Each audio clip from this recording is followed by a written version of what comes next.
சத்தம் இல்ல, வீட்டுக்கு வெளியே என்ன ஆயிட்டு?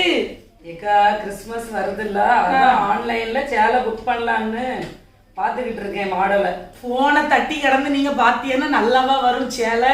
அதோட மும்பையில இல்லாத கடையா, 4 இடம் அலைஞ்சி திரிஞ்சு 10,000 20,000 ரூபாய்க்கு சேலை வாங்கினாதான் அதுக்குள்ள மகிமையே. ஒன்ன நீங்க போங்க, வீட்டுல ஆளுகள் கம்மியா இருக்கு சொல்லிட்டு இத கடந்து படுக்க போட்டிருக்கிய. பரவாயில்ல, என் பையன் எப்பவும் அது கூட தான் வாங்கிட்டு கிடப்பான். அது போக்குல தூங்குத. ஆமா சரி, துணி எடுக்க போவோம். ஏக்கா உங்களுக்கு ஒண்ணும் தெரிய மாட்டேங்குது. சேலை இப்ப எடுக்க கூடாதுக்கா. நம்ம சர்ச்சுக்கு வர மேபிலா அக்கா, வேற இந்த கனியக்கா, அண்ணன் இவங்க எல்லாம் எப்படி சேலை எடுக்காங்கன்னு பாத்துக்கிடுவோம். அதை விட டிசைனா, அதை விட மாடலா, அதை விட விலை கூடனாதான் நம்ம எடுக்கணும். அதுக்கு தான் சரி அவங்க எடுக்கட்டு அப்படின்ட்டு நான் வெயிட் பண்ணிட்டு இருக்கேன். உங்களுக்கு ஒன்றும் தெரிய மாட்டேங்குது. ஏன் உங்களுக்கு ஒரு விஷயம் ஞாபகம் இருக்கா? போன வருஷம் அண்ணன் போட்டிருந்த ட்ரெஸ் கலரை பத்தியெல்லாம் எனக்கு பிடிக்கவே இல்லம்மா. ஏன் தான் இங்க வீட்டுக்காரரு இப்படி எடுத்து கொடுத்தாரோ, நல்லாவே இல்லை. பளிச்சுன்னு பிரசங்கத்தை கேட்கவா இல்ல இங்க பளிச்சுன்னு போட்டிருக்க ட்ரெஸ் பார்க்கவான்னு ஆயிப்போச்சு. போங்க. ஆமா, கலர் செலக்ஷன் பண்ண தெரியல, ஒன்னும் தெரியல. சர்ச்சில் நம்மள அடிச்சுக்கிட்டதுக்கு யாருமே இருக்க மாட்டாவ. வாங்க போய் துணி எடுத்து, சரி எடுக்கலனாலும் பார்த்துட்டாவது வந்துருவோம். சரி, நம்ம ஒரு 4 நாள் வெயிட் பண்ணுங்க. இவங்க சேலை எடுத்தாச்சுன்னா எப்படியோ போய் நம்ம அதை பார்த்துருவோம். பார்த்து முடிச்சிட்டு அதை விட டிசைன் நல்லதான் பார்த்து நம்ம கடையா ஏறி இறங்கிட வேண்டியதானே. என்ன?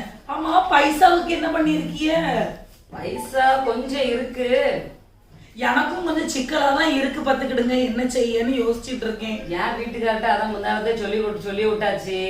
செலவுக்கு பைசா இல்ல, ஒரு 1,00,000 ரூபாய் வட்டிக்கு வாங்கிட்டு வாங்கன்ட்டு.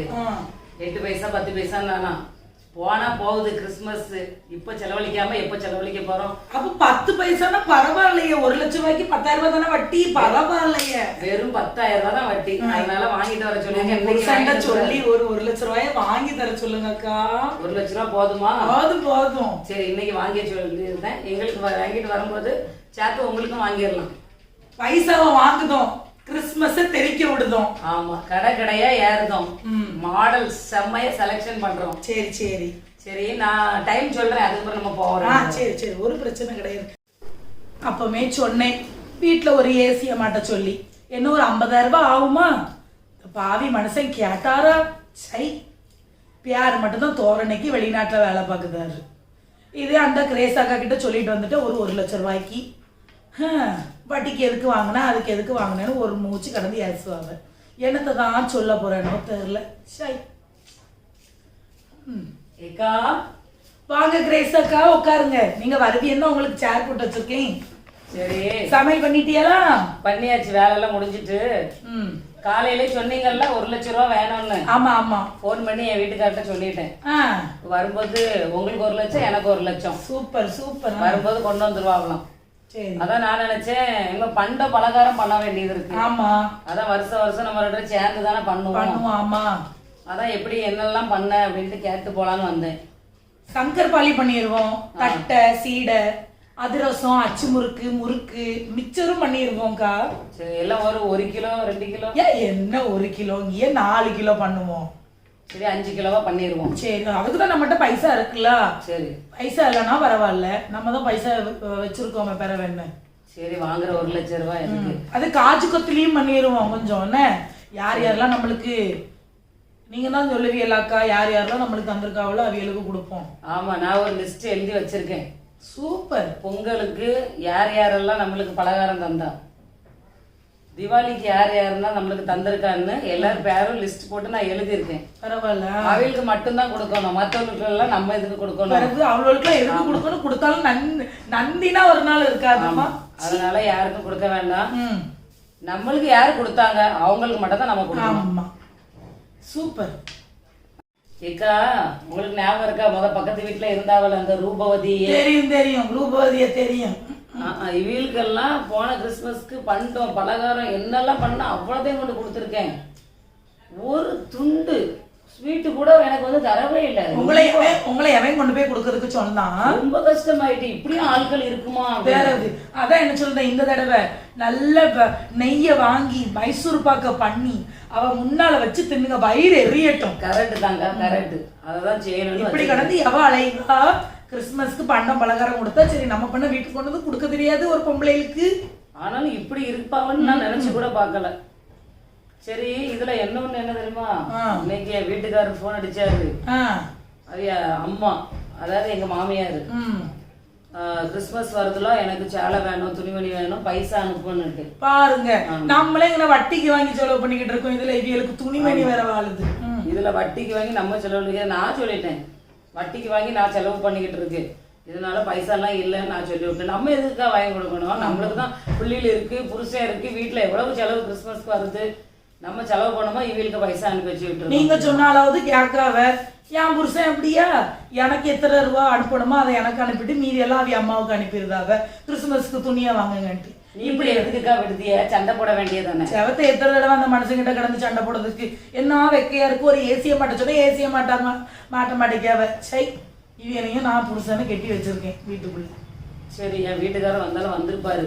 ஏன் சோறு பொங்கிட்டியெல்லாம் இல்லைன்னா கூட்டு வச்சு தரீங்க கொண்டுட்டு போங்க. இல்ல வேலையெல்லாம் நான் முடிச்சுட்டு தான் வந்தேன். நான் பைசா கொண்டு தந்துட்டாங்கன்னா நான் கொண்டு வந்து தந்துருக்கேன். சரி சரி சரி. கிறிஸ்மஸ்க்கு பிள்ளைக்கு எப்படி ட்ரெஸ் வேணும்? அம்மா வந்து கோட் ஷூட் வாங்கிட்டானே. கிரேஸ், சொல்லுங்க.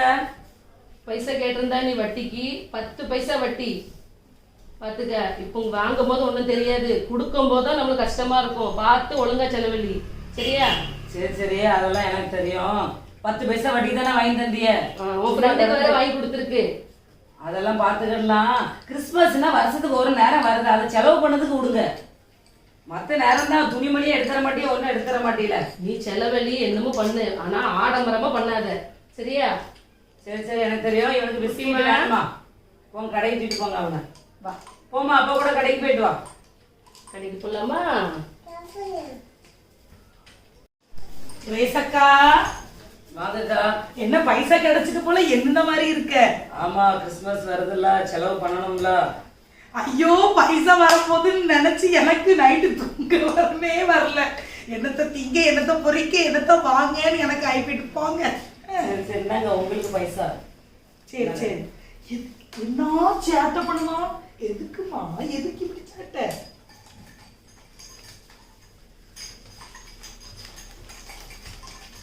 கிரேஸ், நான் சொல்ல மறந்துட்டேன். நம்ம சர்ச்சில் இருந்து கஷ்டப்பட்டவங்களுக்கு ஹெல்ப் பண்ணுவாங்க. அந்த டைம்ல கொஞ்சம் பைசா நம்மளுக்கு தேவைப்படும், அவங்களுக்கு கொடுக்கணும். நீ சேவ் பண்ணி வச்சுக்கோ. கிளாஸ்ல எல்லாம் நான் செலவழிஞ்சிட்டு அப்படின்னு நீ சொல்லுவா, ஓகேயா? சரி. கொடுமைன்னு உங்க வீட்டுக்கு வந்தாங்கன்னா உங்க வீட்டுல ஒரு கொடுமை இருக்கு. கிறிஸ்துமஸ் அன்னைக்கு செலவு பண்ணுமா தின்னோமான்னு இல்லாம அதை விட்டுட்டு அனாதை பிள்ளைகளுக்கு எல்லாம் செலவு பண்ணணும்னு சொல்லுதாவ உங்க வீட்டுக்காரரு. இதுக்கு என் வீட்டுக்காரரு எவ்வளவு பரவாயில்லையம்மா. எப்பவும் இப்படிதான், எதையாவது சொல்லி என்கிட்ட சண்டை எடுத்துக்கிட்டே இருக்கணும்ல. நான் நினைச்சேன் என்கிட்ட என்ன உங்க வீட்டுக்காரர் ஒண்ணும் சொல்லாம போயிட்டாரு, வட்டியை ஒழுங்கா கட்டிருக்கான்னு சொல்லிட்டு போவாவல. ஆமா, என்கிட்ட தான் முதல்ல சொல்லிட்டாவல, வட்டிக்கு வாங்கி கொடுத்துருக்கேன், உன் ஃப்ரெண்டுக்கு ஒழுங்கா அடக்கி சொல்லுவேன். சரி, ஒரு பிரச்சனை இல்ல, வெடி வாங்குவோம். நான் நேத்து பக்கத்துல எங்க வீட்டு பக்கத்துல தான் கடை எடுத்திருக்காவ ஸ்டாலின். நான் போய் கேட்டேன், அவகிட்ட போய் கேட்டேன், வெடி எவ்வளவு ரூபாய்க்கு வாங்குறியக்கான்ட்டு. 15,000 ரூபாய்க்கு வாங்குறேன்னாவ. நம்ம எவ்வளவு ரூபாய்க்கு வெடி வாங்கணும்? நான் 10,000 ரூபாய்க்கு வாங்குமான்னு நினைச்சேன். சும்மா கிடங்க நீங்க. நான் 10,000 ரூபாய், நீங்க 10,000 ரூபாய், 20,000 ரூபாய்க்கு வெடியை வாங்குவோம். அப்புறம் அவ்வளோலாம் என்ன நினைப்பாள்வ நம்மளை பார்த்துக்கிட்டு? வட்டிக்கு எதுக்கு வாங்கியிருக்கோம், தூம் தாம்னு செலவு பண்ணணும்னு வாங்கியிருக்கோம். அப்படி வீசக்கூடாதுமா. நல்ல தகப்புல போ, நீ அப்பாட்ட போய் உட்காருப்போ. சரி, கிளம்புவோமா? நாங்க அதுக்குதான் ரெடியாகி வந்திருக்கோம். நம்ம அப்படியே வெடியை வாங்கிடுவோம், ஸ்வீட் பண்ணதுக்கு சாமான வாங்கிடுவோம், அப்படியே துணிக்கு பார்த்துட்டு வந்துடுவோம். சரி, கேக் வெட்டணும்ல, கேக் எங்க ஆர்டர் கொடுக்க? போன வருஷம் எங்க பண்ணியிருந்தோம்? போன வருஷம் அந்த பக்கத்துல உள்ள பேக்கரியில கொடுத்துருந்தோம். 500 ரூபாய்க்கு வாங்கினோம்ல. 500 ரூபாய்க்குலாம் பண்ணக்கூடாது. 13,000 ரூபாய். இந்த அடுக்கடுக்கா இருக்கும் பாருங்க, ஒரு பொம்மை எல்லாம் வச்சிருப்பாவில பெருசு, அந்த ரவுண்டா அந்த துணியெல்லாம் மாட்டிக்கிட்டு செவத்த. அது பேரு கூட எனக்கு தெரிய மாட்டேங்குது. சரி, இப்படி அடுக்கடுக்கா வரும். அத வாங்கிருவோம். அது ரொம்ப விலை இருக்குமாக்கா? ஏன் பரவாயில்ல, எதுக்கு வட்டிக்கு வாங்கியிருக்கோம்? செலவு பண்ணதுக்கு தானே. சரி, அது எவ்வளவு வரும்? ஒரு 2,000 3,000? 13,000 ரூபாய். 13,000 ரூபாய் ஆகுமா? ஆளுக்கு பாதி போட்டுக்கிடுவோம். என்னக்கா? சரி, வந்துருவியலா? வெளியே நிக்கேன். சரிக்கா, ரெடி ஆயிட்டு வந்துருங்க. ஜரன் வாமா, பாய் சொல்லு. பாய். நின்னுங்க, நான் வாரேன். சரி. ஏக்கா வாங்கக்கா. சேலை எவ்வளவு அழகா இருக்குன்னா வாங்கிட்டு வந்ததெல்லாம் பார்த்துட்டு இருக்கேன் லைட்ல. ஆமாக்கா அழகா இருக்கு. இந்த காலையில எனக்கு ஃபோன் பண்ணாக்கா, நம்ம கேக் ஆர்டர் கொடுத்துருந்தோம்ல, அது கேன்சல் ஆயிட்டான். அட பாவியா. அதான் சொன்னா நீங்க பண்ணது கேன்சல் ஆயிட்டு அப்படின்னு சொல்லிட்டான். அது ரொம்ப கஷ்டமா ஆகி போயிட்டு. சரி இருக்கட்டும் விடுங்க, நாளை கழிச்சு நம்மளுக்கு பாஸ்டர் எல்லாம் கூப்பிட்டு நம்ம கேக் வெட்டிடுவோம்ல, அப்ப பக்கத்துல ஒரு கடையில இருந்து நம்ம கேக்க வாங்கிட்டு வந்துடும். வேற என்ன செய்ய. ஆமா, இந்த சீரியல் லைட்டுக்கு ஒரு ஆள்கிட்ட ஆர்டர் கொடுத்துருக்கேன். சரி சரி. அதாவது ஒரு ஸ்டார் இப்படி தொங்கும் பெருசு, அதுக்கப்புறம் அதை சுத்தி சின்ன சின்ன ஸ்டார் இந்த சைடு, இதை சுத்தி இந்த சைடு சின்ன ஸ்டார் வந்து ரொம்ப அழகா இருக்கும். அதுக்கு கீழே ஃபுல்லா அவன் சீரியல் லைட் போட்டுருவான், மேல ஒரு ரோ வந்து சீரியல் லைட் வந்துடும். அப்புறம் வீட்டுல வந்து 2 கிறிஸ்மஸ் ட்ரீ வச்சு அது மேல எல்லாம் சீரியல் லைட் டெக்கரேஷன். எவ்வளவு அழகா இருக்கு. 10,000 ரூபாய். பரவாயில்லக்கா. ஆர்டர் கொடுத்தோம்னா அவங்களே வீட்டுக்கு வந்து எல்லாமே வேலையை முடிச்சு கொடுத்துருவாங்க. பிறவு என்ன, உங்களுக்கும் சேர்ந்து நான் ஆர்டர் பண்ணி. சரி சரி, ஒரு பிரச்சனை இல்ல. ஓகே அக்கா, நான் உங்ககிட்ட ஒரு விஷயம் கேட்கட்டாக்கா. சொல்லுங்கக்கா. இன்னைக்கு காலையில உங்க வீட்டுக்கு நான் வந்திருந்தேன்னா, ஆமாக்கா, துணி எடுக்கிறதுக்கு போவோம் வாங்கன்னு நான் உங்களை கூப்பிட்டு இருந்தேன். கரெக்டா? நீங்க என்ன அழகா பெயிண்ட் அடிச்சிருந்தீங்க. நான் எல்லா விஷயமும் உங்ககிட்ட தான் சொல்றேன். ஸ்வீட் பண்ணதுக்கு நம்ம 2 பேரும் சேர்ந்து பண்ணுவோம். இந்த சீரியல் லைட்டுக்கு கூட நீங்க என்கிட்ட தான் வந்து சொல்லியிருக்கேன். பெயிண்ட் அடிக்கிறது எதுக்கு நீங்க என்கிட்ட சொல்லவே இல்லை. ஐயோ, எங்க வீட்டுக்காரரு பெயிண்ட் அடிக்க கூடாதுன்னு ஒத்த கால்ல நின்னாரு. நான் சொன்னேன் பெயிண்ட் எல்லா வேலையும் பண்ணிட்டு பெயிண்ட் அடிக்கலன்னா நல்லாவா இருக்கும். அதான் நான் சொன்னேன் கண்டிப்பா பெயிண்ட் அடிச்சு ஆகணும்னு நான் நேரத்து சத்தம் போட்டு விட்டேன். அதனாலதான் பார்த்தேன், ஒரு தெரிஞ்ச ஆள் வந்துச்சு. சரி பெயிண்ட் எல்லாம் வாங்கி கொடுத்தாச்சு. அவரு சூப்பரா அடிச்சு கொடுத்தாரு. அப்போ இன்னும் ஒண்ணு ஏதோ ஒரு வேலை 2 வேலை இருக்குனாரு. அதை முடிச்சுட்டு அப்ப இங்கே வர சொல்லியிருந்தேன். சரி சரி, வர சொல்லிருங்க அக்கா, ஒரு பிரச்சனை இல்லை. என் வீட்டுக்காருக்கு போன் அடிச்சு உடனே நான் பேசியிருந்தேன். அதை நீங்க பேசிருங்க. இது சரி, நீங்க ஒரு வேலை பண்ணுங்க. இந்தாங்க பாஸ்டருக்கு நீங்களே போன் அடிச்சு பேச வேண்டியதானே. பழைய பாஸ்டர்னா நல்லா பேசிடலாம். இவங்க புதுசு என்ன சொல்லுதாரோ ஒன்னும் சொல்ல மாட்டாங்க. நம்ம வீட்டுல பண்ணிருக்கிற டெக்கரேஷனுக்கும் போட்டிருக்க சீரியல் லைட்டும் நம்ம போட்டிருக்கிற ட்ரெஸ்ஸும் பார்த்தோன்னா அவரு அசந்து போயிருவா அந்த பாஸ்டர். நீங்க என்ன நினைச்சீங்க? போன் அடிச்சு கூப்பிடுங்க பாஸ்டர் ஐயாவை. சரி, போன் பண்ணி கூப்பிட வேண்டியதான். ஹலோ. பாஸ்டர் ஐயா, ஸ்தோத்திரம் ஸ்தோத்திரம் ஸ்தோத்திரம். ஆமா ஆமா, நல்லா இருக்கும். எல்லாரும் நல்லா இருக்கும் ஐயா. ஆமா, கிறிஸ்மஸ் அன்னைக்கு மத்தியான சாப்பாடு எங்க வீட்டுக்கு வந்துருங்க. ஃபேமிலியோட வந்துருங்க. எல்லாருக்கும் இங்கே தான். நாங்கள் ஒரு சின்ன ஃபங்க்ஷன் மாதிரி வச்சுருக்கோம். நீங்கள் வந்து ப்ரேயர் பண்ணி எங்களை ஆசீர்வாதம் பண்ணணும். ஆமாம், ஒரு மணிக்கு வந்துட்டிங்கன்னா நல்லாயிருக்கும்.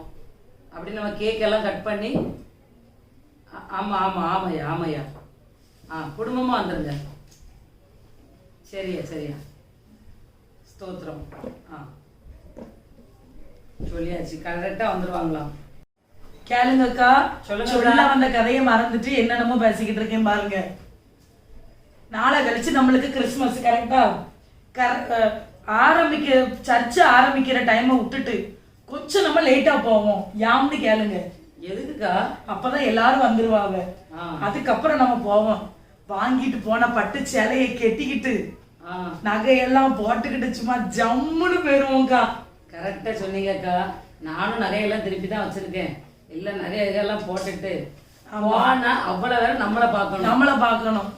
கரெக்டா சொன்னீங்க. ஆமா, அப்பதான் 4 பேர் நம்மள மதிப்பாங்க. ஆமா, பிறகு போன வருஷம் ஸ்டாலின் பொண்டாட்டி ரேஸ்மா அப்படிதான் கடந்து சிலுப்புனாவ. நம்மளும் இந்த வருஷம் சிலுப்பிடுவோம். என்னக்கா? கரெக்டுக்கா. ஏக்கா, எல்லாம் முடிஞ்சு போச்சு. இப்போ இந்த சாயங்காலம் போய் பிளவுஸ் வாங்க போனோம். மாடல் வச்சு தைக்க கொடுத்துருக்கோம். நீங்க எத்தனை 2 3 பிளவுஸ் கொடுத்துருக்கீங்க. ஆமா, அதுல ஒண்ணு ஸ்டோன் வைக்கிறதுக்கு சொல்லியிருக்கேன், மறந்துடாதீங்க. என்ன வச்சது வேற, அந்த ஒர்க் எல்லாம் டிசைன் போட்டது. மொத்தத்துல உங்களுக்கு பிளவுஸுக்கு வந்து 5250 ரூபான்னு சொன்னாங்க. தையல் கூலி எல்லாம் சேர்ந்து. எடுத்துட்டு வாங்க, நம்ம போய் வாங்கிட்டு வந்துருவோம். அப்புறம் ஒரு 24ஆம் தேதி ஒரு 10:30க்குள்ள நான் ரெடி ஆயிருவேன். சரி, வந்து எனக்கு ஒரு சத்தம் மட்டும் கொடுத்துருங்க, நானும் வந்துருக்கேன். 2 பேரும் போயிடலாம். சரியா? சரி, நான் கிளம்புறேன்க்கா. சரி, நான் இதெல்லாம் எடுத்து வைக்கேன். ஹலோ. சொல்லுமா. என்னங்க, எங்கங்க இருக்கீங்க? ஆபீஸ்ல. என்னங்க, பக்கத்து வீட்டுக்கார அக்கா கிரேஸ் அக்கா உங்ககிட்ட சொன்னேனே, அதுக்கு என்ன? அந்த அக்கா பெயிண்ட் அடிச்சிருக்காங்க. நம்ம வீட்டுக்கும் நம்ம பெயிண்ட் அடிப்போம். ஏசியன் பெயிண்டா? போன வருஷம் தானே பெயிண்ட் அடிச்சிச்சு. போன வருஷம் அடிச்சா இந்த வருஷம் அடிக்க கூடாதுன்னு ஏதாவது சட்டமாகும்? அப்படிலாம் ஒரு வருஷம் 2 வருஷம் அடிச்சா போதும். அதான வருஷம் அடிக்கணுமா? காசு எங்க இருக்கு? என்னங்க அதுதான் 1 லட்ச ரூபா வட்டிக்கு வாங்கியிருக்கோம்ல, பிறவென்ன வட்டிக்கு வாங்கினா அப்போ இதில் மிச்சம் இருந்தால் அதை யூஸ் பண்ணு. யூஸ் பண்ணனா அதுல வந்து நீங்க தான் ஒரு 20,000 ரூபாய் அனுப்பிடணும். நான் அதெல்லாம் துணிமணி எல்லாம் எடுத்து அந்த 1 லட்ச ரூபாய் முடிஞ்சு போச்சு. வட்டிக்கு வாங்கின பைசா எல்லாமே முடிஞ்சிட்டா? எல்லாமே முடிஞ்சிச்சு. என்ன பண்ணியோ அப்படி 1 லட்ச ரூபாய்க்கு? ஒரு 4 மேக்ஸி வாங்கியிருக்கேன். பக்கத்து வீட்டுக்காரி லேங்கா போட்டுட்டு தான் அன்னைக்கு துணி வாங்குறதுக்கு வந்தா. அதே மாதிரி நானும் லேங்கா வாங்கினேன், பாவாடை அந்த சட்டையும் வாங்கினேன். அப்புறம் வந்து பாருங்க, கிறிஸ்துமஸ்க்கு ஒரு சேலை வாங்கியிருக்கேன் 8,000 ரூபாய், நியூ இயருக்கு ஒரு சேலை வாங்கியிருக்கேன் 5,000 ரூபாய். பிறவு என்னங்க இந்த இவ்வளோ கார்டு வாங்கி 1 லட்ச ரூபா முடிச்சாச்சு. முடிச்சிட்டோம். நீங்க இருந்திருந்தீங்கன்னா உங்களுக்கும் கோட் சூட் வாங்கியிருப்போம். நீங்க தான் அங்க இருக்கீங்க. இப்போ என்கிட்ட சுத்தமாக காசே இல்லை. என்னங்க எதுக்குங்க நீங்க இப்படி பண்ணுதீங்க? இப்படி பண்ணாதீங்க. 20,000 ரூபாய் அனுப்பிவிடுங்க. வீட்டுக்கு பெயிண்ட் அடிக்கணுமா வேண்டாமா? கிரேஸ் அக்கா வீட போய் பாருங்க, எவ்வளவு அழகா பெயிண்ட் அடிச்சு அப்படி மகிமையா இருக்கு. ஏசப்பாவே உள்ள வந்துருவாங்க. ஒரு பெயிண்ட் அடிக்க சொன்னா இந்த மனுஷன் எதுக்கு தான் இப்படி பண்ணுது அவ்வளவு தெரியல. மற்றவங்க வீட்டில் இப்படி பெயிண்ட் அடிச்சா ஏசப்பா வரவங்க அப்பெல்லாம் ஒன்றும் கிடையாது. நீங்கள் 1 லட்சம் செலவு பண்ணீங்கன்னு சொன்னீங்களா? ஒரு கஷ்டப்பட்டவங்களுக்கு 10,000 ரூபா 5,000 ரூபா அப்படியே தான் கொடுத்துருக்கியா? நம்மளுக்கே செலவுக்கு பைசா எல்லாம் வட்டிக்கு வாங்கி துணி வாங்கிக்கிட்டு இருக்கோம். நீங்க எதுக்கு கஷ்டப்பட்டவங்களுக்கு கேட்கீங்க?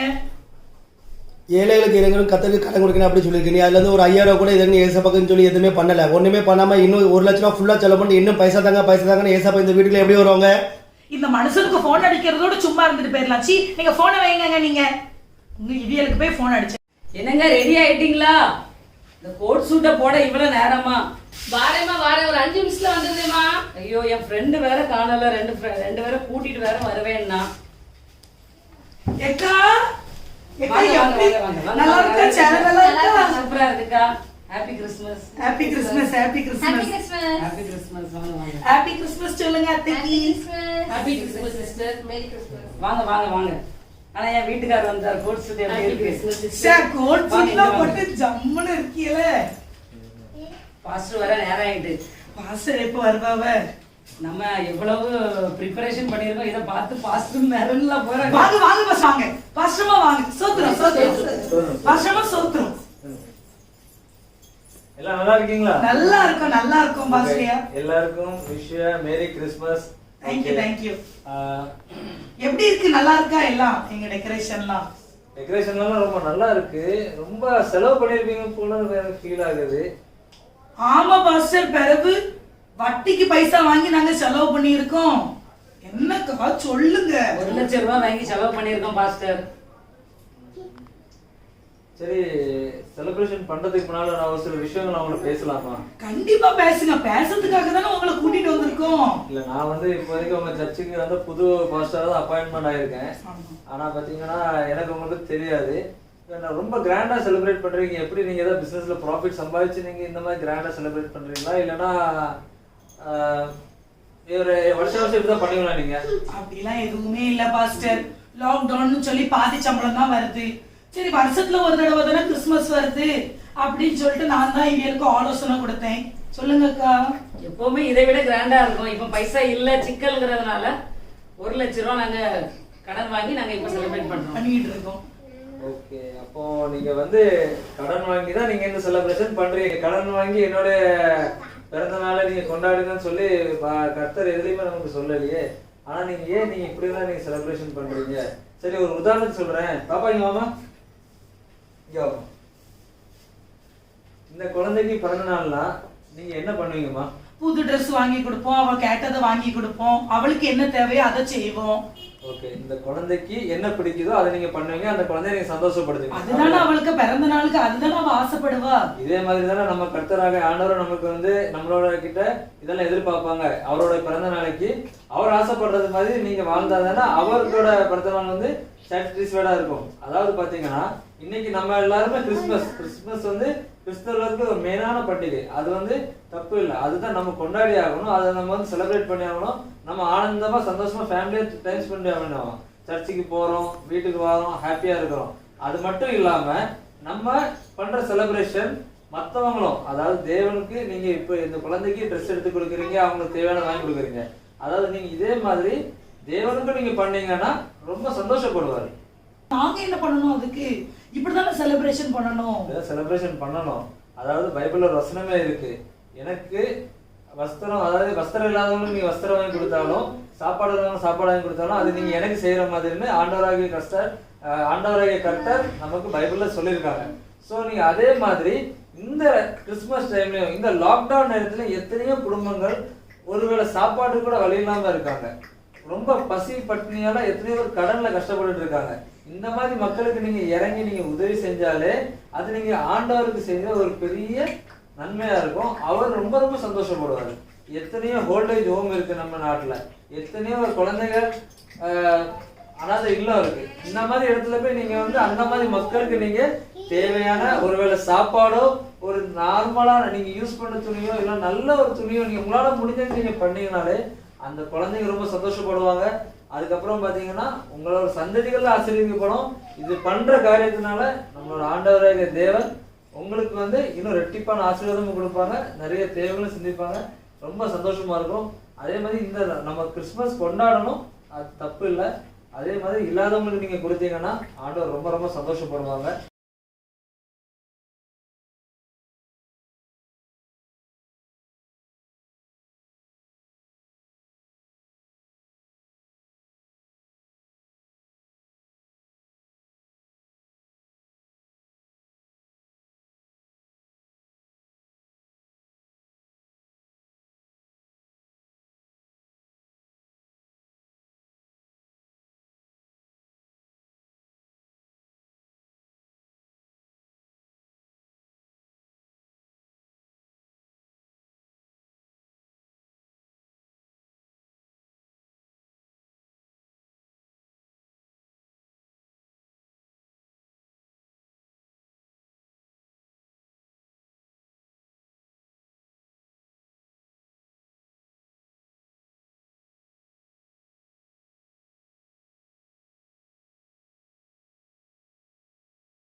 இதுக்குள்ள இருக்கிற வசனத்தை படிச்சிருக்கோம் பாஸ்டர். வசனம் வஸ்திரம் இல்லாதவனுக்கு நீங்க வஸ்திரம் கொடுங்கள், இந்த வசனத்தை படிச்சிருக்கோம். ஆனா இதுக்குள்ள இப்படி ஒரு ஆழமான சத்தியம் இருக்குன்னு எங்களுக்கு தெரியாது பாஸ்டர். ஆனா நீங்க வந்து இந்த அட்வைஸ சொல்லி எங்களுக்கு உண்மைக்கும் நாங்க குருடனா இருந்தோம், ஆவிக்குரிய வாழ்க்கையில எங்களுக்கு கண்களை திறந்திருக்கீங்க பாஸ்டர், நீங்க கொடுத்த ஆலோசனைனாலதான். இன்னைக்குதான் பாஸ்டர் எங்களோட ஆவிக்குரிய கண்கள் திறக்கப்பட்டது இருக்கு. ரொம்ப எவ்வளவோ தப்பு பண்ணிட்டோம் அப்படின்னு இப்ப மனசுக்கு தோணுது பாஸ்டர். நாங்க துணியெல்லாம் வாங்கிட்டு வரும்போது பாஸ்டர் வீட்டுல பெயிண்ட் அடிக்கணும்னு நான் எங்க வீட்டுக்காருக்கு போன் அடிச்சு பேசினேன். அவங்க சொன்னாங்க, நீ இவ்வளவு 1 லட்ச ரூபா செலவு பண்ணிருக்கிய, ஏசப்பாக்குன்னு ஒரு 5000 ரூபாய் எடுத்து வச்சிருக்கியா? அப்ப கூட எனக்கு ஒரு கொஞ்சம் கூட எனக்கு ஒரு உணர்வே வரல பாஸ்டர். நீங்க வந்து ஆலோசனை கொடுத்ததுக்கு அப்புறம் தான் நான் உண்மைக்கும் இப்பதான் இந்த டிசம்பர் 25ஆம் தேதி தான் நான் ரட்சிக்கப்பட்டிருக்கேன் பாஸ்டர். இப்பதான் நான் மனம் திரும்பி இருக்கேன். இப்பதான் ஆண்டவருக்கு பிரியமான பிள்ளையா நான் மாற போறேன் பாஸ்டர். இன்னைக்கு நீங்க சொன்ன இந்த நிமிஷத்துல இருந்தே கஷ்டப்பட்ட பிள்ளைங்களுக்கு ஓல்டேஜ் ஹோம்க்கு எங்களால முடிஞ்ச உதவியை நாங்க கண்டிப்பா பண்ணுவோம். என்ன கிரேஸ் அக்கா சொல்லுங்க. கண்டிப்பா பாஸ்டர். இன்னைக்கு நாங்க அதுக்காக ஒரு அமௌண்ட்டை நாங்க எடுத்து அதுக்காக கஷ்டப்பட்டவங்களுக்காக நாங்க ஒதுக்க போறோம் பாஸ்டர். கண்டிப்பா இந்த முடிவு வந்து கண்டிப்பா கடவுள் ரொம்ப சந்தோஷப்பட்டிருப்பாங்க. கிரேஸ் அக்கா சொல்லுங்க அக்கா. ஆமா பாஸ்டர், இந்த கிறிஸ்துமஸ்ல இருந்தே கஷ்டப்பட்டவங்களுக்குன்னு நாங்க ஹெல்ப் பண்ணணும்னு இப்பவே நாங்க முடிவு பண்ணிட்டோம் பாஸ்டர். கண்டிப்பா உங்களோட முடிவை கேட்டு தெரிஞ்சுக்கிட்டு நம்மளோட ஆண்டவர் இயேசு கிறிஸ்து ரொம்ப மகிழ்ச்சியா இருந்திருப்பாங்க, சந்தோஷமா இருந்திருப்பாங்க. சோ அதை இந்த வருஷத்துல இருந்து நீங்க ஸ்டார்ட் பண்ணலாமே. கண்டிப்பா பாஸ்டர், கண்டிப்பா பாஸ்டர். ஓகே, அதுக்காக நீங்க இப்ப பிரேயர் பண்ணுங்க பாஸ்டர்.